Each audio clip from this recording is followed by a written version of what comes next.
హల్లెలూయా. అందరికీ వందనాలు తెలియజేస్తూ ఉన్నాను. మనం ఇది 4వ వారంలోకి వచ్చామని నేను అనుకుంటున్నాను. సో ప్రియమైనటువంటి వాళ్ళారా, 4వ ఆదివారం అప్పుడే వచ్చింది. అంటే మన డేస్ ఎంత ఫాస్ట్గా అవుతూ ఉన్నాయి. అలాగే మన లోకం మీదకి వచ్చినటువంటి విపత్తు ప్రతిదినం అది పెరిగిపోతున్న రీతిగా మనం చూస్తున్నాం, కానీ ఎక్కడ తగ్గినట్లుగా మనం చూడడం లేదు. సో ప్రియమైనటువంటి వాళ్ళారా, ఈ సమయంలో ప్రార్థన చేసుకుని మనం ముందుకు సాగుదాం, ప్రార్థించుకుందాం. కృపామయుడైన మా ప్రియ పరలోక తండ్రి, మంచి దేవుడు గనుక నీకు వందనాలు. ఈ పునరుత్థాన దినమును బట్టి నీకు స్తుతులయ్యా. ఇది 4వ వారం మేము కలుసుకోకుండా మా ఇళ్ళ వద్దే ఉంటూ ఈ రీతిగా నీ సందేశాలు వినిచి ఉన్నాం. ఇది నీ కృప మాత్రమే. ఒకవేళ మాకు ఈ యొక్క ఇంటర్నెట్టే లేకపోతే ఇలాగా కూడా మేము కలుసుకోలేకపోతాం. నువ్వు మనుషులకి ఇచ్చిన ఈ జ్ఞానం ఈ చివరి దినాల కొరకే అని మేము నమ్ముచున్నాం. ఇప్పటి వరకు నా తండ్రి ఈ యొక్క నెట్ని మేము వేరే రీతిగా వాడుకున్నాం, కానీ ఈ దినం వస్తుంది నీ యొక్క వాక్యం ప్రకటించాలి అని మేము అంతగా అనుకోలేదు. కానీ ఈ దినం ప్రతి సేవకులు ఇలాగే నా తండ్రి వారి యొక్క సంఘ కుటుంబాలకి వారి నాయన లైవ్గా దేవుని వాక్యం అందిస్తూ ఉన్నారు. ముఖ్యంగా నా తండ్రి, ఈరోజు సంఘమైన మాతో నీ రాత్రికి సిద్ధపడుతూ నీ దినములలో నీవు ఏమి మాట్లాడనై ఉన్నావో అది మీరు మాతో మాట్లాడు. సూటిగా మాట్లాడే దేవుడు మేము కూడా నా తండ్రి నీ వైపు చూస్తూ నీ మాటలు వినగలిగిన ఆసక్తి మీరు మాలో అనుగ్రహించండి. మరి ఒకసారి నాయన ఈ సమయాన్ని నీ చేతిలో పెడుతూ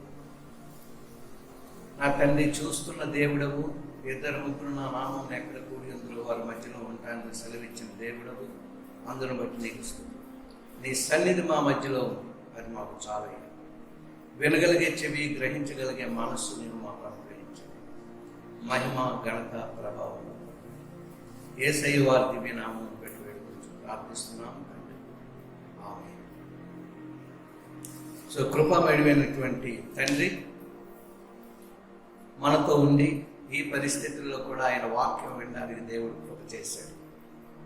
ఒకప్పుడు ఆమోస్లో చదువుకున్నట్టు ప్రజలు ప్రపంచం యొక్క ఈ దిశ నుండి ఆ దిశ నుండి సముద్ర ప్రయాణం ద్వారా అన్ని విధములుగా నీ వాక్యం వినడానికి వస్తారని, వారికి వాక్యము దొరకని క్షామం నా తండ్రి వారు చూస్తారని నీవు చెప్పావు. నిజమే తండ్రి. ఒక దినం, నిన్నటి దినాన్ని ఒక చిన్న పిల్లడు మాట్లాడుతూ, బైబిల్ గ్రంథము మన చేతిలో ఉంది, ఇది దొరకని సమయం రాబోతూ ఉంది ప్రభువా. అయితే ఈ టైంలోనే మరి నీ వాక్యాన్ని మా హృదయాల్లో పెట్టుకోవాలని ఆలోచన నాలోకి వచ్చింది, మరి మీ అందరిలోకి వచ్చింది. సో ప్రియమైనటువంటి వాళ్ళు, అది ఈరోజు 1 గంట సేపు మీ ముందు నిలబడి మాట్లాడడానికి కాదు, కానీ ఈ 3 వారాలు మనము ఒక రీతిగా వెళ్ళాము. ఈ వారం ప్రత్యేకంగా సంఘం నుంచి దేవుడు ఏమి కోరుచూ ఉన్నాడు అనే అంశాన్ని మాత్రమే ఈరోజు దేవుడు మాట్లాడుతూ ఉంటుండగా మనం వినగలిగే చెవితో, గ్రహించగలిగే మనసుతో ప్రార్థనాపూర్వకంగా ఈ మాటలు ఆలకించాలని మనం చేస్తూ ఉన్నాం. మరి తల్లి, తండ్రి, భార్య, భర్త, పిల్లలు అందరూ మరి కూడుకుని మరి యొక్క వాక్యం వినుచుండగా అందరూ ఉన్నారని నేను నమ్ముచున్నాను. సో ప్రియమైనటువంటి వాళ్ళారా, ఈరోజు ప్రార్థించే సంఘము గురించి మనం మాట్లాడుకుందాం. దేని గురించి అండి? ప్రార్థించే సంఘం. ఎందుకంటే ఒకసారి నేను మీతో మాట్లాడుతూ మన సంఘం ఎలా ఉండాలి అంటే కేక వేసే సంఘముగా ఉండాలి. అంటే కేక వేసే సంఘం మెలకువగా ఉంటుంది. కేక వేసే సంఘం ప్రార్థనలో ఉంటుంది. ఆ 10 మంది కన్యకలలో మనం చూస్తూ ఉన్నప్పుడు కేక వేసిన గుంపు అది దాయబడి ఉంది, అంటే దాగుని ఉన్నది. అక్కడ మనకి ఈ యొక్క ఐదుగురే కనబడుతున్నారు, కానీ కేక వేసేవారు ఎక్కడ కనబడటం. సో ప్రార్థించే సంఘం గుప్తంగా ఉంటుంది, ఎవరికి కనబడదు, కానీ హృదయ వేదనతో ప్రార్థించే రీతిగా సంఘం ఉంటుంది. ఈరోజు మనం ప్రభు అయిన యేసుక్రీస్తు వారు సువార్తల ద్వారా మనతో మాట్లాడి అపోస్తలుల కార్యం దగ్గరికి వచ్చినప్పటికీ, అంటే సువార్తలకి పత్రికలకి మధ్యలో ఉన్నటువంటి అపోస్తలుల కార్యం ఇది ఒక బ్రిడ్జ్ వలె ఉంటుందని అనేక మార్లు మీతో నేను చెప్పాను. ఇప్పుడు మనం బ్రిడ్జ్ ఎక్కడానికి మొదలు పెడదాం. బ్రిడ్జ్ ఎక్కే సంఘం ప్రార్థిస్తూ పత్రికల వరకు వెళ్ళింది. పత్రికలు మనల్ని బలపరిచాయి, స్థిరపరిచాయి, మనలో ఉన్నటువంటి షార్ట్ కమింగ్స్ అన్ని, హెచ్చు తగ్గులన్నీ కూడా తీసివేసి ఆత్మ ద్వారా బలపరిచాయి మరి మన యొక్క పత్రికలన్నీ కూడా. అప్పుడు ప్రకటన గ్రంథానికి మనం వెళ్ళినప్పటికీ ప్రకటన గ్రంథంలో ఎత్తబడే ఆ యొక్క సంఘం కొరకు, పరిస్థితుల కొరకు రాయబడి ఉంది. ఈరోజు మనం అపోస్తలుల కార్యాలు 4వ అధ్యాయంలోకి వెళ్దాం.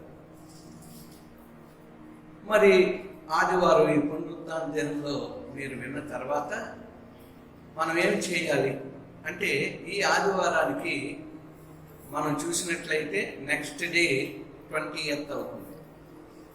అయితే అందుకే ఒక వారం తర్వాత చిన్న సడలింపులు చేస్తాను అన్నాడు. సడలింపులు అనగానే ఈ వారాన్ని మనం చూసుకున్నట్లయితే హోలీ వీక్ అంటాడు. ఎందుకంటే చూడండి, 40 దినాల్లో ఆఖరి దినాలు దాన్ని హోలీ వీక్ అంటారు. అలాగే మరి మోడీ గారు మనతో మాట్లాడుతూ వారం రోజుల తర్వాత పరిస్థితులను బట్టి చిన్న చిన్న విషయాల్లో సడలింపులు జరుగుతాయి అని చెప్పారు. అందుచేత మనకి ఈ వారం అయిపోతుంది రేపుతో, హోలీ వీక్. దాని తర్వాత సంఘమైన మన ప్రయాణం ఎటువైపు ఉండాలి అనేది చాలా ప్రాముఖ్యమైన విషయం. ఇప్పుడు మనం అపోస్తలుల కార్యాలలోకి వెళ్ళాం, అంటే బ్రిడ్జి ఎక్కడం మొదలు పెట్టాం. ఇప్పుడు 4వ అధ్యాయానికి మనం వద్దాం. 4వ అధ్యాయంలో 37 వచనాలు మనకున్న రీతిగా మనం చూస్తున్నాం. సో ఈ 37 వచనాలు వచ్చే వారం అంతా మనం చదువుకోవచ్చు, కానీ ప్రాముఖ్యమైనటువంటి వచన భాగం ఈరోజు మనం ప్రార్థన గురించి వినబోతూ ఉన్నాం. అది 23వ వచనం నుంచి 37వ వచనం వరకు అది కనబడుతూ ఉంటాయి. అయితే మొదటిగా మనం అదే 4వ అధ్యాయంలో ఒక 3 వచనాలు చూసుకుని మనం ముందుకు సాగుదాం. మొట్టమొదటి వచనం 12వ వచనం. మరి ఎవరి వలనను రక్షణ కలుగదు, ఈ నామముననే మనము రక్షణ పొందవలను గాని ఆకాశం క్రింద మనుష్యులలో ఇయ్యబడిన మరి ఏ నామమున రక్షణ పొందలేము అనను. ప్రియమైనటువంటి వాళ్ళారా, ఈ 12వ వచనం ఎంత ప్రాముఖ్యమైందంటే, ఆకాశం కింద భూమి మీద ఒకే ఒక నామం ఇయ్యబడ్డది, అది ప్రభు అయిన యేసుక్రీస్తు నామం. ఈ నామంలోనే రక్షణ. అంటే ఈ మాటలో ఎంత శక్తి ఉందంటే, ఆకాశం కింద భూమి మీద సూటిగా దేవుడు మనతో మాట్లాడుతున్నాడు. ఆకాశం కింద భూమి మీద ఒకే ఒక నామం, ఆ నామమే ప్రభు అయిన యేసుక్రీస్తు వారు, మన తండ్రి, మన రక్షకుడు, సమస్తము మన కొరకు దారిపోసినటువంటి ఆ ప్రభు వారు మాత్రమే. ఇప్పుడు మళ్ళా మనం 13వ వచనానికి వెళ్దాం. నెక్స్ట్ వచనం. వారు పేతురు యోహానుల ధైర్యమును చూచినప్పుడు వారు విద్య లేని పామరులని గ్రహించి ఆశ్చర్యపడి వారు యేసుతో కూడా ఉండని వారని గుర్తెరిగి ఉండిన వారని గుర్తెరిగి. క్రైస్తవ చూసారు, ఇక్కడ ఒక విషయం జరిగింది. వీరు ప్రభు అయిన యేసునామం బోధిస్తూ సువార్తను అందిస్తూ వెళ్తూ ఉన్నారు, పేతురు యోహాను. 3వ అధ్యాయంలో మనం చూసినప్పుడు శృంగారం అనే దేవాలయం యొద్ద వారు చేసిన అద్భుత కార్యం చూడడానికి, ఆ వ్యక్తి 40 సంవత్సరాలు పైబడిన వ్యక్తి, కాళ్ళు లేనటువంటి వాడు, కాళ్ళు దేవుడిచ్చాడు, గెంతులు వేస్తూ దేవుని స్తుతించి మరి యొక్క మందిరంలోకి వెళ్ళగలిగాడు. సో వాడి విషయమై చాలా పెద్ద విషయాలు ఆ యొక్క లొకాలిటీ అంతా కూడా వినబడుతుంది. శాస్త్రులు, పరిచయులు, ప్రభు అయిన యేసుక్రీస్తుకు వ్యతిరేకులు మరి అక్కడికి వచ్చేసారు. జనం గుంపులుగా కూడి ఉన్నారు. అయితే పేతురు యోహానులో ఒక మాట అంటూ ఉన్నారు, నీవు మా వైపు ఎందుకు చూస్తూ ఉన్నావు? మా దగ్గర ఏమీ లేదు, మా దగ్గర ఉన్నది ఒక్కటే, ప్రభు అయిన యేసు నామము తప్ప మా దగ్గర ఏమీ లేదు. చూసారా, వాళ్ళకి విలువైనది ప్రభు అయిన యేసు నామం. ప్రియమైన దేవుని సంగమా, మరి ప్రభు అయిన యేసు నామము తప్ప మన పిల్లలకి మనకి ఇంకేం కావాలి? ఎప్పుడైనా ఆ దిశలో ఆలోచించారా? వాక్యాలు వింటున్నాం, ఇది గొప్పది ఇది గొప్పది అనుకుంటున్నాం. మనము కూడా ఆ వాక్యాలు నేర్చుకుని ఒక ప్రసంగం నేర్చుకోవాలనుకుంటూ ఉన్నాం. కానీ అవసరమైనది ఎన్ని నేర్చుకున్నా ప్రభు అయినటువంటి యేసు మీద మన లక్ష్యం ఉంచాలి. సో వీరు ప్రభు అయిన యేసు మీద లక్ష్యం ఉంచారు. ప్రభు అయిన యేసు ద్వారా ఒక అద్భుతం జరిగింది. నీవు మా వైపు ఎందుకు చూస్తూ ఉన్నావు? నిన్ను స్వస్థపరిచింది ఆ ప్రభు అయిన యేసు నామం మాత్రమే. అదే మా జీవితాల్లో విలువైనది. అయితే ఆ కిందకు వచ్చి మనం 13వ వచనం చూసినప్పుడు అక్కడున్న వారంట వారిని చూసి వారి మాటలు వింటూ వారి ఇంకా వారి వైపు చూడడం మానేశారండి. మీరు నన్ను అడగండి, ఎవరి వైపు చూస్తూ ఉన్నారు? అడగండి, ఎవరి వైపు చూస్తూ ఉన్నారు? చూసారా, ఎవరి వైపు చూస్తూ ఉన్నారంటే వీరు క్రీస్తుతో కూడా ఉన్నవారు. వీరు క్రీస్తుతో కూడా ఉన్నవారు అంటే ప్రజల దృష్టి పేతురు యోహానుల వైపు వెళ్లకుండా మారిపోయింది. ఎందుకంటే వారు ఎంత బలమైన సాక్ష్యం ఇచ్చారంటే, వెండి బంగారాలు మా దగ్గర లేవు, కానీ అంతకంటే విలువైన ఆకాశంకి భూమికి మధ్యలో ఉన్నది ఒకే ఒక నామం, అది ప్రభు అయిన యేసునామం. పరలోకానికి చేర్చేది అదే అని అక్కడ చెప్పబడుతుంది. ఇప్పుడు మనం ఓకే, అయ్యో అవును ప్రభు అయిన యేసునామమే బాగానే ఉంది, ఎన్నోసార్లు మనం వింటూ ఉన్నాం, మనము ఆ నామం కొరికి జీవిద్దాం అని అనుకుంటూ ఉన్నాం, కానీ జీవించలేకపోతున్నాం. మన గుండె మీద చేయి పెట్టుకొని మనం ఒకసారి ఆలోచిస్తే, మనం ప్రసంగాలు వింటున్నాం, వాక్యాలు చదువుతున్నాం, కీర్తనలు ధ్యానిస్తున్నాం, పాస్టర్ గారు అడిగితే ఒక వచనం కంటా పెట్టి చెప్పడానికి మనం ముందుకెళ్తూ ఉన్నాం, కానీ ప్రభు అయిన యేసు మీద లక్ష్యం ఉంచామా? ఆ ప్రభువు కొరకు నీవు నేను జీవిస్తూ ఉన్నామా? ఏ సంఘానికి శిరస్సు ప్రభు అయి ఉన్నాడు, ఆ శిరస్సును మనం కలిగి ఉన్నామా? శిరస్సు ద్వారానే మనం నడిపించబడుతూ ఉన్నామా? ఒకసారి ఆలోచన చేసుకో. సో ప్రియమైనటువంటి వాళ్ళ అదే అధ్యాయంలో ఇప్పుడు మళ్ళా కొంచెం ముందుకెళ్ళి 8వ వచనం చదువు. పేతురు పరిశుద్ధాత్మతో నిండిన వాడై ఇట్లా నేను ప్రజల అధికారులారా, పెద్దలారా, ఆ దుర్బలునికి చేయబడిన ఉపకారమును గూర్చి వాడు దేని వలన స్వస్థత పొందినని నేడు మమ్మల్ని విమర్శించుచున్నారు కనుక మీరందరూ ఇజ్రాయేలు ప్రజలందరూ తెలుసుకోవలసినదేమనగా, మీరు సిలువ వేసినట్టు మృతులలో నుండి దేవుడు లేపినట్టు నజరేయుడైన యేసుక్రీస్తు నామమునే వీడు స్వస్థత పొంది మీ ఎదుట నిలుచున్నాడు. 8వ వచనం కరెక్ట్గా చదువు. పేతురు పరిశుద్ధాత్మతో నిండిన వాడై. చూడండి, మనం ముందుకు అలా చదువుకొని వెళ్ళిపోయాం, కానీ ఏది మనం చదవాలి, ఏది మనం అవగాహన చేసుకోవాలి అని చూసినప్పుడు పేతురు పరిశుద్ధాత్మతో నిండిన వాడై, త్రిత్వములో 3వ వ్యక్తి, తండ్రి అయిన దేవుడు ప్రభువుని కనపరిచాడు. ప్రభువు వెళ్ళిపోతూ మనకు ఒక ఆదరణకర్తను పంపించాడు. మనతో ఉన్నది ప్రభు అయినటువంటి యేసుక్రీస్తు వారు వెళ్ళిపోయిన తర్వాత పరిశుద్ధాత్మను మాత్రమే మనతో ఉన్నాడు. ఆ పరిశుద్ధాత్ముడే పేతురుని కదిలించింది, శక్తినిచ్చింది, వాక్శక్తి ఇచ్చింది, ఆయన నామం ఇచ్చింది. ధైర్యముగా నిలబడి మాట్లాడుతూ ఉన్నారు.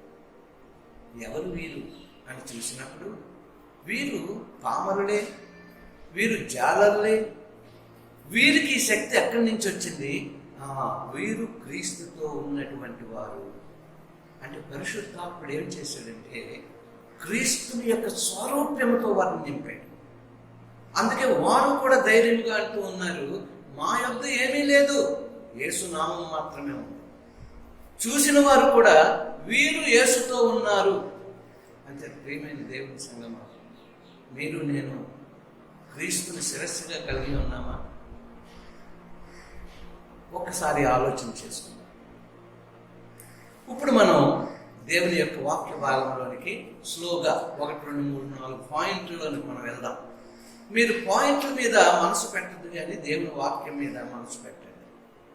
ఎందుకంటే పాయింట్స్ మీద మీరు మనసు పెడితే ఒక పాయింట్ రాసుకుంటూ ఇంకో పాయింట్ మర్చిపోయారు అనుకోండి, ఆ పాయింటే మీ మనసులోనికి వస్తుంది, కానీ ఇంకా మిగిలిన మాటలు మనకు వినపడదు.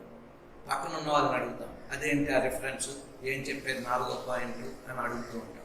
అందుచేత మనల్ని డిస్టర్బ్ చేసే దుష్టుడు అటు ఇటు తిరుగుతూ వాక్యాన్ని దొంగలించుకుని వెళ్ళిపోతాడు.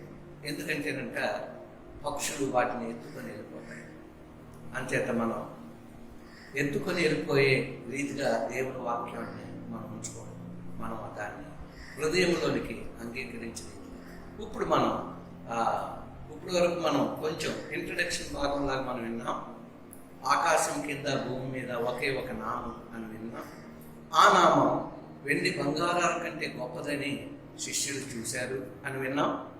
ఆ శిష్యులని చూసినటువంటి వారిని చూశారు, కానీ వెంటనే వీరు క్రీస్తుతో కూడా ఇంకా అక్కడ మనసును మర్చిపోయారు. మర్చిపోవడానికి కారణం ఏంటి? పరిశుద్ధాత్మ దేవుని యొక్క శక్తితో వారు నింపబడ్డారు. మనుషులు వారిని చూడలేదు, కానీ యేసుని చూశారు. ఇక మీదట మన సంఘం కానీ, మన కుటుంబం కానీ, మనలో ఉన్న ప్రతి ఒక్కరిలో ప్రభువుని చూసే రీతిగా పరిశుద్ధాత్మ దేవుడు మనల్ని తీర్చిదిద్దుగా. ఇప్పుడు మొదటి పాయింట్కి వెళ్దాం. ఇది మొదటి పాయింట్, ప్రార్థించే సంఘం. అయితే అన్ని వచనాలు చదవద్దు, కానీ రాసుకోండి. ప్రార్థించే సంఘం అది 4వ అధ్యాయం 23 నుంచి 37 వచనాలు. మొదటిగా కూడా నేను చెప్పాను, ప్రార్థించే సంఘం 4వ అధ్యాయం 23 నుంచి 37 వచనాలు అనుకున్నాం. ఇప్పుడు ఒకే ఒక వచనం చదువుదాం. దాంట్లో 33వ వచనం మన సంఘానికి ఇంపార్టెంట్ అయినటువంటి మాట. ఇది ఏంటా అది మీరు చూసుకుంటూ ఉండండి. ఇప్పుడు మనం చదువుకుందాం. ఇదియుగాక అపోస్తలులు బహుబలముగా ప్రభువైన యేసు పునరుత్థానమును గూర్చి సాక్ష్యమిచ్చిరి. దైవ కృప అందరి యందు అధికముగా ఉండెను. ఇక్కడ మనం చూస్తూ ఉన్నాం, దైవ కృప అందరి మీద అధికముగా. అది అంటే ఏంటుంది? అధికముగా దైవ కృప అంటే కృప ఉంది అక్కడ. ఇప్పుడంట అధికమైనటువంటి కృప. అంటే ఈ కృపా సహవాసం లాక్డౌన్ తర్వాత మన అందరం కలుసుకున్నప్పుడంట కృపలోనే ఉండకూడదంట, అధికమైనటువంటి కృపలో. ఇది చాలా ప్రాముఖ్యమైనది. ఈ విషయంలో ప్రార్థించండి. ఇక మీదకి మనం ఈ లాక్డౌన్ వేళల్లో ఇంటి దగ్గర నుంచి మనం అందరం మళ్ళీ కలుసుకునే సమయం వచ్చినప్పటికీ ఇది కేవలం కృపా సహవాసంగా ఉండకూడదు, కానీ దేవుని యొక్క అధికమైనటువంటి కృపలో వర్ధిల్లుచు ఎదిగే సంఘముగా ఉండాలి. ఆ సంఘమే ప్రార్థించే సంఘం. అందుకే అనుకున్నాం కదా ముందు, ప్రార్థించే సంఘం ఇది మొదటి భాగం. సో అధికమైనటువంటి కృపా సహవాసం ఓన్లీ కృపలోనే మనం కలుసుకోకూడదు, కానీ అధికమైనటువంటి కృపలో మనం కలుసుకోవాలి. అయితే ఈ యొక్క అధికమైన కృపలో మనం కలుసుకోవాలి అంటే ఎలా కలుసుకోగలం? అధికమైన కృప మన ఇంట్లో మనం చూస్తే ప్రార్థన అనగానే నార్మల్గా తండ్రులు కానీ భర్తలు కానీ ఏమంటారంటే, చూడు నువ్వు చేసుకో, నాకు చిన్న పని ఉంది కదా. ఏం పని అండి? వీధిలోకి వెళ్తావు కదా అంటే, లేదు ఫోన్లోకి వెళ్తా, ఫోన్ ద్వారా ఈ వీధిలోకి వెళ్తాను, నువ్వు ప్రార్థన చేసుకో. అధికమైన కృప ఇంటి దగ్గర ఏకత్వము ఏక మనసు మనం కలిగి ఉండాలి. ప్రార్థనా సమయం అనగానే భర్త కుటుంబానికి అధిపతి, అంటే హెడ్, కుటుంబానికి, సంఘానికి ప్రభు. అంచేత కుటుంబానికి హెడ్గా ఉన్నటువంటి వ్యక్తి అక్కడ లేకుండా కుటుంబం ప్రార్థిస్తే ఇంకొక విషయం మనం జ్ఞాపకం చేసుకోవాలి. నాకు రక్షణ లేదు కదా, నన్ను దేవుడు ఏమనలే, మీరు రక్షణ పొందారు కనుక మీరే కూర్చోండి అని భర్త అనకూడదు. సోదరులరా, మీరు రక్షణ పొందకపోయినా రక్షణ పొంది మీ కొరకు ప్రార్థించే భార్యలు, మీ కొరకు ప్రార్థించే పిల్లలు, మీ కొరకు ప్రార్థించే కుటుంబం ఉంది కనుక దేవుని కృప మన కుటుంబం మీద ఉంది. అందుకు రక్షణ లేదు అప్పుడు మీరు ఎక్కడో కూర్చుంటే కుటుంబానికి గడ్డగా మీరు ఎలా అవుతారు? ప్లీజ్, ఈ మాటలు వింటున్నటువంటి మీరు ఈరోజు మొదలుకొని రక్షణ మీలో లేకపోయినప్పటికీ ఆయన కృప ద్వారా మీ యొక్క భార్యను, పిల్లల్ని, తల్లిదండ్రులుగా మీరు మీ బాధ్యత నిర్వర్తించాలి. అందుచేత పురుషులు, స్త్రీలు, పిల్లలు అంటే తండ్రి, తల్లి, పిల్లలు మనందరం కలుసుకొని కూర్చుంటేనే అది కుటుంబంలో ఒక సెల్గా మనం ఉంటాం. అందుచేత ఇక మీదట ఈ మాటలు విన్న తర్వాత ఒకవేళ అటు ఇటు చిన్న డిస్టర్బెన్స్ అయ్యి ఈ రీతిగా మనం ఉంటే ఇక మీదట అలా ఉండడానికి వీలు. సంఘము ద్వారా, సంఘానికి హెడ్ ప్రభు, సంఘము ద్వారా వచ్చినటువంటి ప్రతి ఒక్క విషయం మనం సీరియస్గా తీసుకోవాలి. సంఘం ఏదైనా ఒక క్రమాన్ని ఇస్తే ఆ క్రమాన్ని మనం పాటించాలి. సో ప్రియమైనటువంటి వాళ్ళరా, దైవ కృప వారి మీద అధికముగా, అందుచేత ఈ కృపా సహవాసం అధికమైన కృపలో వర్ధిల్లుతూ వెలగాలి ఆయన కొరకు.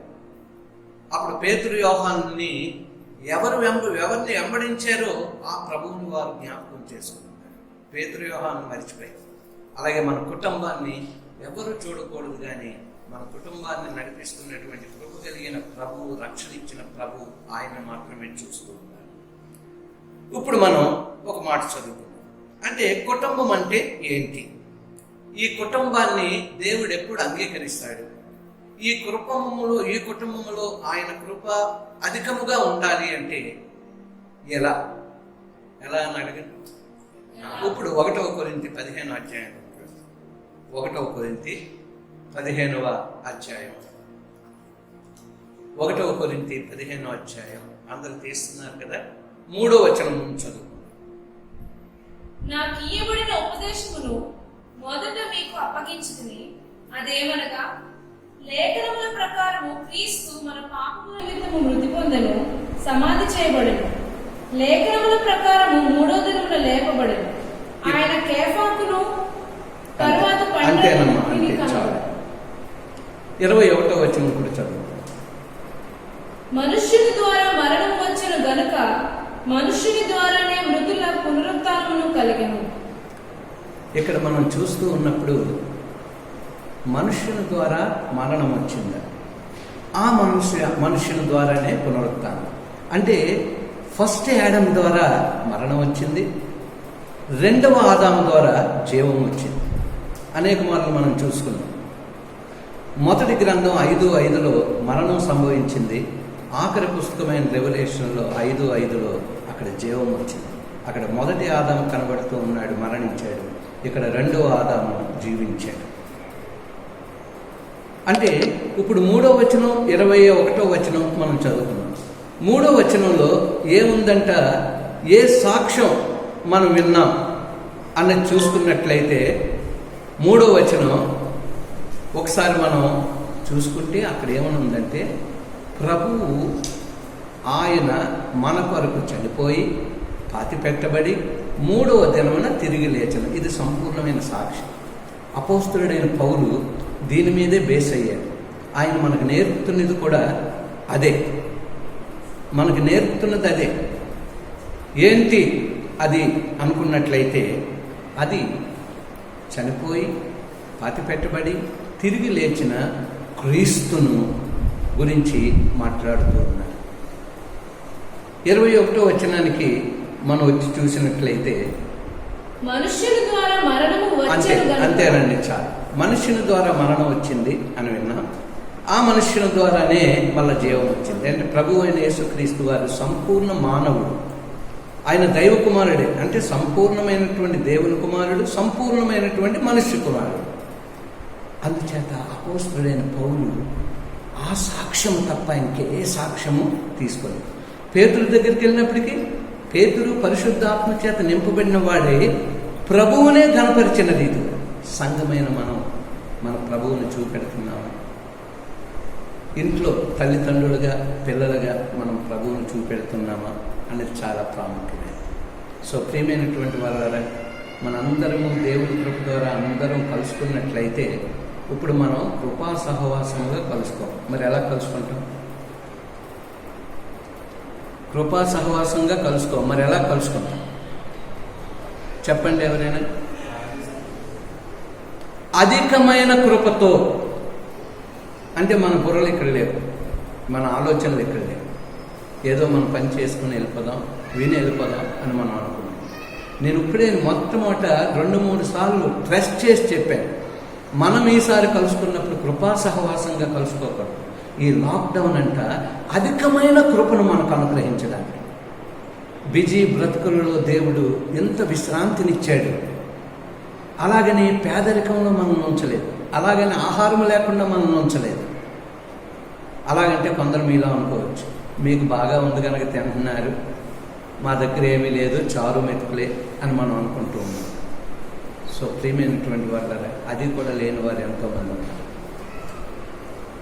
ఇక్కడ మనం ప్రార్థించే సంఘము అని దీనికి ఎడ్డికి పెట్టాం. ప్రార్థించే సంఘం. సో ఎలాగా కుటుంబం ప్రార్థించాలి, ఎలాగ సంఘము ప్రార్థించాలి. మన యొక్క పాటల పుస్తకంలో ఉన్నటువంటి ఆ ఒక పాట 505వ పాట, ప్రార్థన ప్రార్థన ప్రార్థన. ఒకసారి ఆ యొక్క చరణం ఒకటి మనం పాడుకుని దేవుని మహిమపరుద్దాం. ప్రార్థన ప్రార్థన ప్రభు యేసు క్రీస్తుకే ప్రార్థన, ఇది ప్రార్థన ప్రార్థన ప్రభు యేసు క్రీస్తుకే ప్రార్థన. సామూహిక ప్రార్థన, శక్తినిచ్చు ప్రార్థన, ఉపవాస ప్రార్థన, జవాబిచ్చు ప్రార్థన. సామూహిక ప్రార్థన, శక్తినిచ్చు ప్రార్థన, ఉపవాస ప్రార్థన, జవాబిచ్చు ప్రార్థన. ప్రార్థన ప్రార్థన ప్రభు యేసు క్రీస్తుకే ప్రార్థన. ప్రియమైనటువంటి వారులారా, ఈ పాట అనేక మార్లు మనం పాడుకున్నాం. ప్రార్థన అనగానే ఉపవాస ప్రార్థనలో, ప్రార్థనా సహవాసాల్లో మనం అనేక మార్లు పాడుకున్నాం. కానీ మరి దీని అర్థం మనకు తెలిసిందా? సామూహిక ప్రార్థన అంటే చర్చికి వస్తేనే సామూహికంగా కాదు, కుటుంబం ఒక చిన్న ప్రేయర్ సెల్, ఒక చిన్న సంఘం, భార్య భర్త తల్లి తండ్రులు పిల్లలు అందరూ ఇంట్లో ఒకవేళ ఎవరైనా మన ఇంట్లో ఉన్నట్లయితే వారితో కలిసి ఎవరు మిస్ అయినా సామూహిక ప్రార్థన అవ్వదు. అంటే బీ కేర్ఫుల్. విడవబడిన గుంపులో మనం ఉండకూడదు. అది చాలా భయంకరమైనటువంటి పరిస్థితి. దేవుని చిత్తమైతే మరి వచ్చే ఆదివారం మనం ఒక విషయాన్ని నేర్చుకుందాం. అది విడవబడినటువంటి సంఘం, ఎత్తబడినటువంటి సంఘం. ఎంత భయంకరంగా ఉంటుందంటే విడవబడిన సంఘం. నాకెందుకులే, మీరు రక్షణ పొందారు, మీరు వెళ్ళండి అంటే అప్పుడు మీరు అనాలి, లేదండి మనం వెళ్ళాలి. దేవుడు అందుకే మన కుటుంబముగా ఉంచాడు. ఏం వరీ లేదు. భర్తలు ఒకవేళ మీ మాట వినడం లేదా, లేదా భార్య మీ మాట వినడం లేదా, బ్రతిమాలుకోండి, కలిసి కూర్చోండి, దేవుని ఆత్మకు స్వాగతం పలకండి. రియల్గా నేను చెప్తున్నాను, మీరు దేవుని ఆత్మకు, పరిశుద్ధాత్మకు, ఆదరణకర్త దేవునికి, ఇప్పుడు మనతో ఉన్నటువంటి వాడు, మనకు సహాయం చేసినటువంటి వాడు, ఆ పరిశుద్ధాత్మకి మనం లోబడి ఉందాం, స్వాగతం పలుకుదాం. ఆయన మన మధ్యలోనే ఉంటారు. అందరి యొక్క మనస్సులు ఏకత్రాటి మీదకి తీసుకుని వస్తాడు. అందుచేత ఈ లాక్డౌన్ తర్వాత అధికమైన కృపతో, ఇంకా నో ల్యాప్సెస్, కృప ద్వారా ఒకరు రక్షణ పొందొచ్చు, ఇద్దరు రక్షణ పొందొచ్చు. అధికమైన కృపలో ఏ ఒక్కరూ కూడా విడవబడరంట. అందరూ రక్షణలో మరి ఆయన సన్నిధికి వస్తారు. ఆలకిస్తున్నారు కదా? ఓకే, ఇప్పుడు రెండో పాయింట్ కదా, వారు వాక్యమును ధైర్యంగా బోధించారు. వాక్యాన్ని వారు చాలా ధైర్యంగా బోధించారు. ఆ మాట ఎందుకు వచ్చింది అని మీరు అనుకున్నట్లయితే దాన్ని మీకు క్లియర్ చేస్తాను. చూడండి, వాక్యం ధైర్యంగా వారు బోధించారు. ఎప్పుడు బోధించారు? అదే 4వ అధ్యాయంలో 31వ వచనం నుంచి చదువు.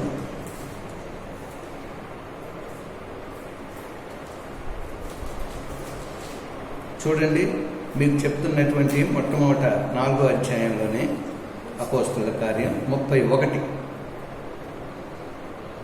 వారు ప్రార్థన చేయగానే వారు కూడి ఉన్న చోటు కంపించెను. అప్పుడు వారందరూ పరిశుద్ధాత్మతో నిండిన వారై. అది మొదటి మాట. వారు ప్రార్థించినప్పుడు వారి మీదకి పరిశుద్ధాత్మ దిగి వచ్చిందంటే, వారి మీద కంటే అందరి మీదకి, ఎవ్వరు విడబడలేదు. అప్పుడు 37వ వచనం 33వ వచనం చదువు. 33. ఇదియుగాక అపోస్తలులు బహు బలముగా ప్రభువైన యేసు పునరుత్థానమును గూర్చి సాక్ష్యమిచ్చిరి. దైవ కృప అందరి యందు అధికముగా ఉండెను. మళ్ళా ఇక్కడ దైవ కృప, డివైన్ గ్రేస్, దైవ కృప వారి మీద అధికంగా ఉంది. అంచేత అధికమైనటువంటి కృపతో మనం ఇక్కడ కలుసుకోబోతూ ఉన్నాం. ఈ లాక్డౌన్లో మనందరము అధికమైన కృపను మనం పొందాలి. ఇక్కడ వారు ఏం చేశారు అన్నట్లయితే, అక్కడ వచ్చిన సమస్య అంతా ఏంటంటే, పేతురు యోహానుని వారు చెరలో పెట్టేశారు. ఎందుకు పెట్టారంట? యేసు ప్రభు నామం మీరు ఎత్తకూడదు అన్నారంట. ఆ వాక్యం ఆ 4వ అధ్యాయం అంతా మీరు చదువుతా ఉంటే అక్కడ అవన్నీ ఉన్నాయి. అంటే దేవుడు మాట వినకుండా మీ మాట మేము వింటామా అన్నారంట. అన్నటువంటి వారు ఉత్తినే కూర్చోలేదంటే, వారు ప్రార్థించగా అనే మాట. వారు ప్రార్థించగా పరిశుద్ధాత్మ వారిని నింపినప్పుడు, బలపరిచినప్పుడు వారంట ధైర్యముతో వారు నింపబడి పరిశుద్ధాత్మ ధైర్యాన్ని ఇచ్చిన తర్వాత వాక్యాన్ని పట్టుకొని వెళ్ళారంట. అంటే ఇక్కడ 2 విషయాలు మనకి కనబడుతూ ఉన్నాయి. దేవుని యొక్క వాక్యం, అలాగే ప్రార్థన, 2 కనబడుతూ ఉన్నాయి. వారు వాక్యం బోధిస్తూ ఉన్నారు, దేవుని మాటలు ప్రకటిస్తూ ఉన్నారు. రెండవది వారు ప్రార్థిస్తూ ఉన్నారు. వారు ప్రార్థిస్తూ ఉంటుండగా భూకంపం వచ్చిందంతే. అంటే ఎంత శక్తితో దేవుని కృప వారిని ఆవరించిందంటే, వారు బహుధైర్యముగా ఎవ్వరికీ భయపడకుండా ఆ నామాన్ని గురించి వారు ప్రకటించడం మొదలుపెట్టారు. సో ప్రియమైనటువంటి వాళ్ళారా, వారు వాక్యమును ధైర్యంగా బోధించగలిగారు. చూడండి, నార్మల్గా మనం పరిశుద్ధాత్మలో మనం ఎదగాలి అంటే మనం ఒకటి చేస్తాం. ఏం చేస్తాం చెప్పండి ఎవరైనా? పరిశుద్ధాత్మలో ఎదగాలి అంటే ఏం చేస్తాం? ఇక్కడ కూర్చున్న వారు చెప్పండి.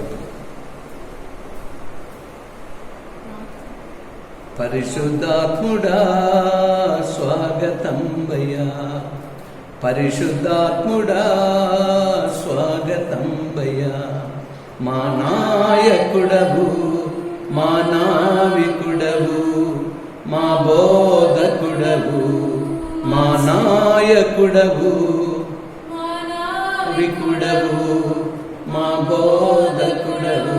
చూడండి, అప్పుడు మనం ఏం చేస్తామంటే ఊగిపోతూ, డ్రమ్ లేకపోతే జాజుబి చాలా ఫాస్ట్గా వెళ్తూ మనందరం ఊగిపోతూ, ఇంక ఇష్టానుసారంగా తాళాలు, చప్పట్లు కొట్టిన వాళ్ళు చప్పట్లు, తాళాలు మోగిపోతూ ఉంటాయి. అంటే మనం ఊగిపోతూ ఉన్నాం, జాజు ఊగుతూ ఉంది, క్యాషియో ఊగుతుందో లేదు నాకు తెలియదు, క్యాషియో ఊగుతూ ఉంది, తాళాలు కొట్టిన వారు ఊగుతూ ఉన్నారు, మనుషులందరూ ఊగిపోతూ ఉన్నారు. ఓ ఓ ఓ ఓ ఓ ఓ. అంటే పరిశుద్ధాత్ముడు వచ్చినప్పుడు మనుషులు నొప్పడానిక ఆలోచన చేస్తుంది. ఇవన్నీ సహజంగా అన్ని సంఘాల్లో జరుగుతూ ఉన్నాయి, మన సంఘంలో కూడా జరుగుతూ ఉన్నాయి. అందుచేత మనం అంట ఊగిపోతూ ఊగిపోతూ ఉంటాం, ఊగిపోతూ ఉంటాం, ఆగమంట. ఎందుకు? ఆ పాట మనల్ని ఊపేస్తుంది. కానీ పరిశుద్ధాత్మ మనల్ని ఊపడం లేదు. కానీ పరిశుద్ధాత్మ మనల్ని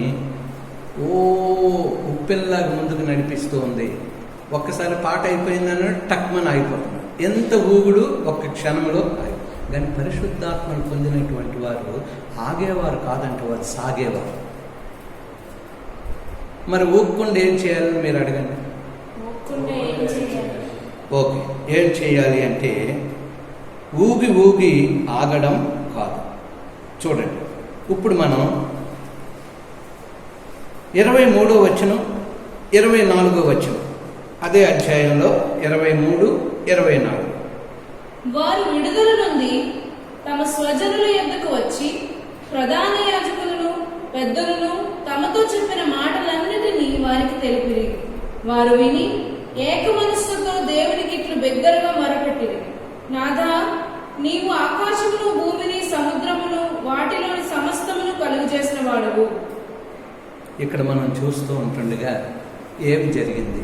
పేతురు యోహానులు బంధింపబడ్డారు. సంఘము ప్రార్థిస్తూ ఉంది. సంఘం ప్రార్థిస్తూ ఉంది. ఎప్పుడైతే సంఘం ప్రార్థిస్తూ ఉందో దేవుడు ఏం చేశాడు అంటే పేతురు యోహానులను విడుదల చేశారు. వారు ఏం చేశారు? ప్రార్థించే సంఘం దగ్గరికి వచ్చేసారు. వచ్చేసి జరిగిన విషయాలన్నీ సంఘంతో చెప్తూ ఉన్నారు. జరిగిన విషయాలన్నీ సంఘంతో చెప్తూ ఉంటే అక్కడ ఏం జరిగింది అనేది మనం చూసుకున్నట్లయితే వారంట పేతురు యోహానుల వైపు చూడలేదు, ఒకరి వైపు ఒకరు చూసుకొని మరి ఏం చేశారు మీరు చెప్పండి? ఏం చేశారు? యేసుని వైపు, దేవుని వైపు, నాదా అని వారు దేవుని వైపు అంటారు. అంటే పరిశుద్ధాత్ముడు దేవుని వైపు చూసేవారుగా మనల్ని చేస్తాడు, కానీ ఎగిరిపోయేవారుగా చేయదు. ఎగిరెగిరి పడిపోవడం అనేది దేవునికి ఇష్టం లేదు. పరిశుద్ధాత్ముడంట కొనసాగించేవాడు. ఎగిరి అలసిపోయి పడిపోవడం అనేది కాదు, కానీ పరిశుద్ధాత్ముడు బలపరిచేవాడు, స్థిరపరిచేవాడు, ముందుకు నడిపించేవాడు. అది పరిశుద్ధాత్ముడు చేస్తున్నటువంటి మాట. వారి చూపు మనుష్యుల మీద లేదు, వారి చూపు సమస్యల మీద లేదు. ఎందుకంటే వారు ప్రార్థించే సంఘం. పేతురు యోహానులు ఏ సమస్యల్లో పట్టబడ్డారో ఆ సమస్యల్ని చెప్పడానికి వచ్చారు. వస్తే మనం ఏం చేస్తాం? ఎవరైనా సమస్యలు చెప్తే చెప్పండి చెప్పండి, ఏం జరిగింది చెప్పండి అంటాం. కానీ ఇక్కడంట వారంట పేతురు యోహానులుని ఇంకా చెప్పండి ఏం జరిగింది అనలేదు. కానీ సమస్యలు తెలియగానే సమస్యల నుంచి విడుదల పొందినటువంటి పేతురు యోహానులు వారి నాయకులను వారు చూడగానే నాదా అంటే ఆయన కృపలో ఉన్నటువంటి ఆయన బిడ్డలు ఆయన వైపు చూశారు. నువ్వు ఎంత గొప్ప కార్యాలు చేశావు, నీ దాసులను ఎలా విడిపించావు, నీ దాసులను ఎలా గణపరిచావు, ప్రభువా నీ సంఘం ప్రార్థిస్తున్నప్పుడు నువ్వు ఎలాగ విన్నావు. చూడండి, ఇది చాలా ప్రాముఖ్యమైనటువంటి విషయాలు. లాక్డౌన్లో ఉంటుండగా కూడా పెడచెవిని పెట్టదు. లాక్డౌన్ ఎందుకు వచ్చిందంటే క్రైస్తవుల్ని మనకి చేద్దామని చేయడానికి, వార్నింగ్, హెచ్చరించడానికి. సో ప్రియమైనటువంటి వాళ్ళరా, ఈ విషయాన్ని జ్ఞాపకం చేసుకుందాం. ఏక మనసుతో వారు ప్రార్థించారు. వారు తలంపంతా యేసు వైపు వారు చూశారు. మనుషుల్ని చూడలేదు, పేతురు యోహానుని చూడలేదు, సమస్యలు ఏంటి అనేది ఇంకా అడిగి తెలుసుకోలేదు. కానీ వారు మరి ఆ రీతిగా. ఇప్పుడు మనం ఒక వాక్యాన్ని చూసుకుందాం. పరిశుద్ధాత్మ పొందినవారు, పరిశుద్ధాత్మతో నడిపింపబడుతూ ఉన్నటువంటి వారు మనుషుల వైపు చూడరు, సమస్యల వైపు చూడరు. మరి ఇప్పుడు కీర్తనల గ్రంథంలోనికి వెళ్ళి ఒకటి మనం చదువుకుందాం. 62వ కీర్తన చూడండి. 62వ కీర్తన 5వ వచనం. నా ప్రాణమా దేవుని నమ్ముకొని మౌనముగా నుండుము, ఆయన వలననే నాకు రక్షణ కలుగుచున్నది.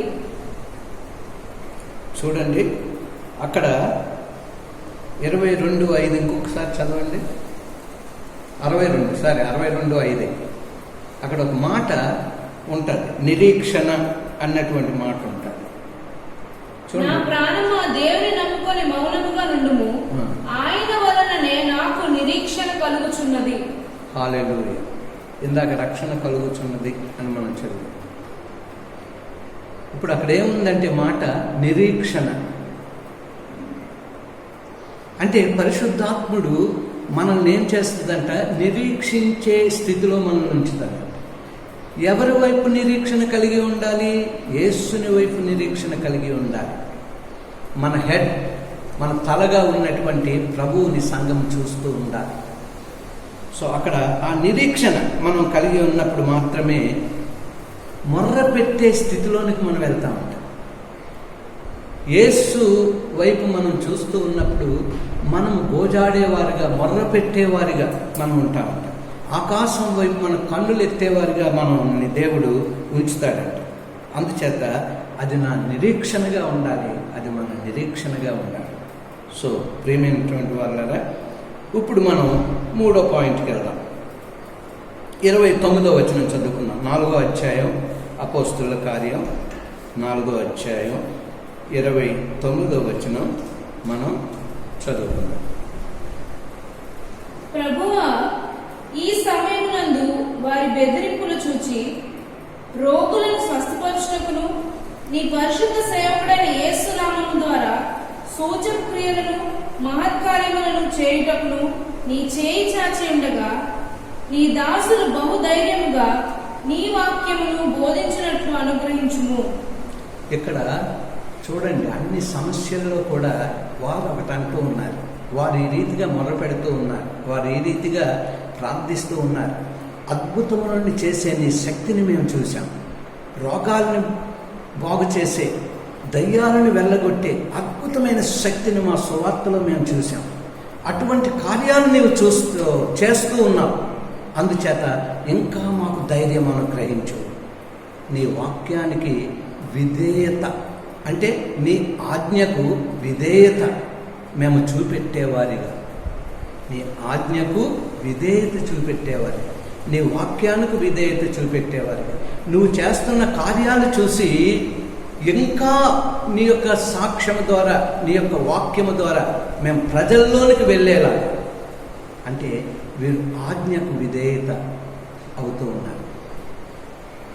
ఆజ్ఞకు విధేయత అంటే ప్రభు అయిన యేసుక్రీస్తు వారు మత్తయి సువార్త ఆఖరి అధ్యాయానికి మనం వెళ్ళినప్పటికీ, మత్తయి ఆఖరి అధ్యాయం అంటే 28వ అధ్యాయంలోనికి వెళ్ళి 19వ వచనం మనం చూసుకున్నట్లయితే, కాబట్టి మీరు వెళ్ళి సమస్త జనులను శిష్యులుగా చేయండి, తండ్రి యొక్కయు కుమారుని యొక్కయు పరిశుద్ధాత్మ యొక్కయు నామములోనికి వారికి బాప్తిజం ఇచ్చుచు. అంతేనండి, చాలు. ఇక్కడ మనం 19వ వచనం ఒక్కటే మనం చూసుకున్నట్లయితే, ఆ 19వ వచనంలో గ్రేట్ కమిషన్ ఇవ్వబడ్డారు. గ్రేట్ కమిషన్ ఇవ్వబడ్డారు అంటే, ఇంతకుముందు కూడా నేను చెప్పాను, తెలుగులో గ్రేట్ కమిషన్ అనగానే మహానిర్దేశం. అంటే అంటే గ్రేట్ అంటే మహా, అంటే మహా ఉపదేశం, మహానిర్దేశం, మహా ఆజ్ఞ. ఏంటి అదంటే, సర్వలోకంలోనికి వెళ్ళి సర్వ సృష్టికి మీరు నా సువార్తను ప్రకటించండి. అది మనం మర్చిపోకూడదు. అంటే ఈ లాక్డౌన్ తర్వాత వ్యక్తిగతమైన సువార్త, వీధుల్లోకి ట్రాక్స్ పట్టుకొని డ్రెస్సులు వేసేసుకొని స్కూటర్ల మీద వ్యాన్ల మీద వెళ్ళిపోవాల్సిన పని లేదు. అసలు మన హృదయంలో ఈరోజు ఒక్కరికి సువార్త చెయ్యాలి అనగానే బాధల్లో ఉన్న బంధువుల నుంచి ఫోన్ కాల్ వస్తాయి. నువ్వు మాట్లాడుతూ ఉంటుండగానే వారికి స్వస్థత వస్తాయి. ఇంటి పక్కని రోగముతో ఉన్నటువంటి వారు, దయ్యాలతో ఉన్నటువంటి వారు పరుగున యేసు కొరకు ప్రార్థిస్తున్న వారు ఇక్కడ ఉన్నారు అని పరిగెట్టి వస్తాయి. ప్రార్థన చేయగానే దయ్యం విడిచిపోతుంది. అద్భుతాలు, కూరగాయలతో వారితో నువ్వు మాట్లాడుతూ ఉంటుండగానే వారితో దేవుని యొక్క ఆత్మ వారిని తాకి రక్షణ మార్గంలో వారి ఇంటికి వెళ్ళిన తర్వాత ఇంటి పక్కన ఉన్న చర్చికి వారిని దేవుని నడిపిస్తాడు. మన దగ్గరికి రావాల్సిన పని లేదు. దేవుని మాట నీ నోటి నుంచి రాగానే, సువార్తను నువ్వు ప్రకటిస్తూ ఉంటుండగానే దేవుడు అద్భుతాలు జరిగిపోతూ ఉంటాయి. అది పరిశుద్ధాత్మ కార్యం, నీది నాది కాదు, పరిశుద్ధాత్మ కార్యం. అందుచేత పరిశుద్ధాత్మ కార్యం పరిశుద్ధాత్మ. నీవు నేను మాట్లాడాలి, సువార్తను ప్రకటించాలి, ప్రార్థించాలి, ఆయన వైపు చూడాలి. ప్రభువా నీకు ఆజ్ఞకు విధేయతయ్యే కృప నాకు దయచేయని ప్రార్థించాలి. అదొక్కటే మన బాధ్యత. తర్వాత మిగతావన్నీ కూడా ప్రభువు చూసుకుంటాడు. సో ప్రియమైనటువంటి వాళ్ళారా, ఈ సమయంలో ఈ 3 పాయింట్స్, అంటే మొట్టమొదటిది ప్రార్థించే సంఘం అన్నాం, అది పాయింట్ కింద కాకుండా ఒకవేళ పాయింట్ కింద పెట్టుకున్నా, మరి 33వ వచనంలో మనం అనుకున్నాం దైవ కృప వారి మీద అధికంగా ఉంది అనుకున్నాం. లాక్డౌన్ తర్వాత మళ్ళా ఆ రీతిగా మనం మామూలు కృపతో కాదు, అధికమైన కృపతో. అలాగే మొదటి పాయింట్లో స్త్రీ పురుషులు, భార్య భర్తలు, పిల్లలు, అందరూ, తల్లిదండ్రులు అందరూ మరి వాక్యం వింటూ ఉన్నప్పుడు, ఏదైనా ఒక విషయం చెప్తూ ఉన్నప్పుడు అందరూ కలిసి అది వినాలి. ఇప్పుడు ఇంటి వారందరికీ నేను మెసేజ్ పంపను. ఒకవేళ భర్తలే ఉన్నారనుకోండి, వారి పేరునే నేను మెసేజ్ పంపాను అనుకోండి, మీరు అలక్ష్యం చేయొద్దు. వెంటనే భార్యకి చెప్పండి, మీ ఇద్దరు పిల్లలకి చెప్పండి, ఇగో పలానా టైంలో మాట్లాడుతారంటే పాస్టర్ గారు, మనకు మీటింగ్ ఉంది, మనకు ప్రార్థన ఉంది అని మనం చెప్పాలి. అప్పుడు ఒకరు మర్చిపోయినా మిగతా వాళ్ళు ఇచ్చేది. కానీ మనం పంపబడినటువంటిది మన సెల్లో చూసి మర్చిపోయాం అనుకోండి, ఆ టైంకి ఎవరు రెడీ అవ్వరు. అప్పుడు ఏంటవుతుందంటే ప్రార్థనలో కూర్చోకుండా జిద్దులు పట్టుకుంటాం. నువ్వు చెప్పలేదు, అది నా తప్పు కాదు, నీ తప్పు కాదు. సాతానుడు అటువంటి క్రియలు మన యొక్క ఇళ్లలో చేయడానికి వీల్లేదు. కృప నుంచి అధిక కృపనే పొందుకోవాలి, కానీ కృపను విడిచిపోయి సాతానికి లొంగిపోయే స్థితిలో మనం. అలాగే ధైర్యంగా వారు వాక్యాన్ని బోధించారు, ఆత్మచేత నింపబడ్డారు, వాక్యానికి ప్రార్థనకి వారు చోటిచ్చారు. వారు ఊగిపోయి ఆగిపోలేదు, కానీ వారు ఏక మనసుతో తలంపు కలిగిన వారై ప్రభువు వైపు చూస్తూ మనుష్యుల్ని సమస్యల్ని మర్చిపోయి దేవుణ్ణే చూసినట్లుగా మనం చూస్తున్నాం. అలాగే వారిలో గొప్ప నిరీక్షణ. ఏంటా నిరీక్షణ? మొర్ర పెట్టే నిరీక్షణ తప్ప ఇంకేటి లేదు వారు. అలాగే మనం ఆఖరిది చూసుకున్నప్పుడు మనం ఆజ్ఞకు ఇదే గ్రేట్ కమిషన్, మహానిర్దేశం, దేవుని యొక్క గ్రేట్ కమిషన్కి ఆజ్ఞకు లోబడిన వారమై దేవుని సువార్తను అందించే పనిలోని అందరం కళ్ళు మూసుకొని ప్రార్థన చేసుకుందాం. అందరూ పిల్లలు ఎవరైనా అయితే మోకరించండి. అలాగే పెద్దలు ఎవరైనా ఉన్నట్లయితే వారు ఎలా కూర్చున్నారో అలాగే ఉండండి. మీరు మీ సీట్ల నుంచి లేవవలసిన పని లేదు. కళ్ళు మూసుకొని తలలు వంచుకొని ఏకాత్మ ఏక మనసుతో మనం ప్రార్థన చేసుకుందాం. ఓ జీసస్, అద్భుతాలను చూడాలని మనము ఆశ కలిగి ఉన్నామేమో. అద్భుతాలు ఎప్పుడు చూస్తాం? ఆశ్చర్యకార్యాలు ఎప్పుడు చూస్తాం? మన ఇంటి పక్క వారి రక్షణ ఎప్పుడు చూస్తాం? రక్షణ లేని మన బంధువుల రక్షణ ఎప్పుడు చూస్తాం? మన స్నేహితులు ఎప్పుడు మన మాటలు వినేవారు కాదు, మన స్నేహితులు ఆ రక్షణ కార్యం వారిలో ఎప్పుడు చూస్తాం? అది ఎప్పుడో తెలుసు. ప్రార్థన మాత్రమే. ప్రార్థన, ఇట్స్ ఓన్లీ ప్రేయర్, ఇంకేమీ కాదు. ఎటువంటి ప్రార్థన? రోజు మనం చేస్తున్నాం, సంఘంలో మనం చేస్తున్నాం, పాస్టర్ గారు ఉపవాసం ఉంటే ఉపవాస ప్రార్థన చేస్తున్నాం, 2 గంటలంటే 1 గంట అంటే అరగంట అంటే అదే ప్రార్థన చేస్తూ ఉన్నాం, మోకరిస్తూ ఉన్నాం అని చెప్పి అనుకుంటూ ఉన్నాం. అన్నీ ఎప్పుడూ చేస్తూనే ఉన్నాం. ఎందుకు మరి అద్భుతాలను మనం చూడటం లేదు? వారు మేడగదిలో ఏకాత్మ ఏక మనసుతో వారు ప్రార్థించగా పరిశుద్ధాత్మ మీద వారిలోనే దిగిరాగా పేతురు మాట్లాడుతూ ఉంటుండగా మిగిలిన వారు ప్రార్థిస్తూ ఉంటుండగా, అయ్యలారా మేము రక్షణ పొందుటకు ఏమి చేయాలి అని మనస్సును వాక్యము గుర్చుకొనగా వారు వెంటనే బాప్తిజం పొంది 3000 మంది, 4000 మంది, 5000 మంది, అలాగే ఇంటింటా కూడుకుంటూ ఇంటింటా సంఘమే వేలాది సంఘాలుగా మార్చబడ్డాయి. ఈ దినం మరలా ఆది మరి కాలంలో క్రైస్తవులు ఏ రీతిగా ఇంటింటా కూర్చుని ఉన్నారు, ఆ స్థితి ఈరోజు వచ్చింది. ప్రభు శిష్యులు ఆనాడు మొదలుకొని ఈనాడు వరకు మనం ఆలోచన చేసినప్పుడు ప్రపంచం మీదకి ఎన్నో విపత్తులు వచ్చాయి. కొద్దిమంది కొన్ని దేశాలకు మాత్రమే అది పాకి, 1000 మంది, లక్షల మందికి అది పాకి. ఈ దినం ఎంత టెక్నాలజీ వచ్చింది, ఎంతమంది డాక్టర్లు వచ్చారు, ఎంత జ్ఞానం వచ్చేసింది. చిన్న మిషన్ల ద్వారా మన రోగం ఏదో కనిపెట్టేస్తున్నారు. కానీ ఆనాటి రోగాలు టైంలో ఏ మిషన్ లేదు, ఎటువంటి మెడికల్ ఎయిడ్ లేదు. ఎంతోమంది మెడికల్ అందరూ చనిపోయిన వారు, మెడికల్ అందరూ చనిపోయినటువంటి వారు. ఈ దినం ప్రపంచం చాలా ఫాస్ట్గా ఉంది. అలాగే చూడండి, ఇప్పుడు వచ్చిన ఈ విపత్తుకి ప్రపంచ దేశాలన్నీ కూడా మందులు తయారు చేయడానికి, టీకాలు తయారు చేయడానికి పూనుకున్నారు. అంతటితోనే ఆగకుండా ఇప్పుడు వాళ్ళందరూ ఏం చేస్తున్నారంటే 2-3 దేశాలు కలిసి ఇది కలుసుకున్నారు, కనుక్కుందాం. ఇంతకుముందు ఎప్పుడు అలా జరగలేదు.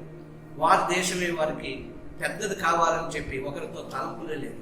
కానీ ఈ దినం మీరు పేపర్ చదువుతున్నారా, న్యూస్ చూస్తూ ఉన్నారా? చూసినట్లయితే ఇప్పుడు ఏంటంటే కొన్ని దేశాలు కలిసి మందు తయారు చేయడానికి, ఈ ఫార్ములాస్ మీరు కనిపెట్టింది, ఈ ఫార్ములాస్ మనం కనిపెడదాం, మొత్తం మీరు దీనికి మనం కలిసికట్టుగా టీకా కనిపెడదాం. సో ప్రియమైనటువంటి వాళ్ళ, లోకము ఏకత్వంతో నింపబడ్డాది, ఏక మనసుతో నింపబడ్డాది. కలిసికట్టుగా పని చేయడానికి, ఏక త్రాటి మీద వారు రావడానికి, జబ్బులు నయం చేయడానికి వారు చూస్తున్నారు. కానీ వారి గొప్పలకు వారు పోవడం లేదు. What about us? ప్రభువుని నమ్ముకుని ప్రభు రక్షణ పొంది ఆయన రక్షణలో కొనసాగుతున్న మనము ఆయన ఇచ్చినటువంటి మహానిర్దేశం, గ్రేట్ కమిషన్ ఏమి చేస్తూ ఉన్నాం? ఇది ప్రార్థనా సమయం. ఏకాత్మ ఏక మనసుతో ప్రార్థిస్తూ ఉన్నామా?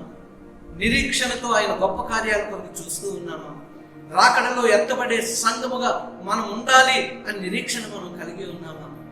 విడవబడిన వారి గతి ఏమవునో ఆ మాటను అర్థం చేసుకున్నారా?